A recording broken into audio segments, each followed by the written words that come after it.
தேசத்தை கட்டி எழுப்புவதில் இந்திய இளைஞர்கள் முன்னணியில் உள்ளனர்.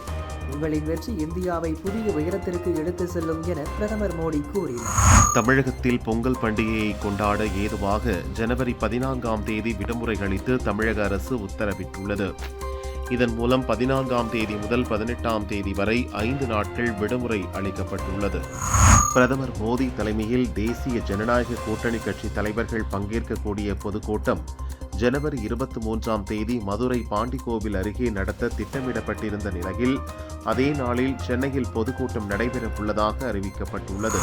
அரசு போக்குவரத்து கழகங்களில் பணிபுரியும் 1,03,123 போக்குவரத்து கழக பணியாளர்களுக்கு ரூபாய் 6,14,92,000 சாதனை ஊக்கத்தொகை வழங்கப்படும் என அறிவிக்கப்பட்டுள்ளது.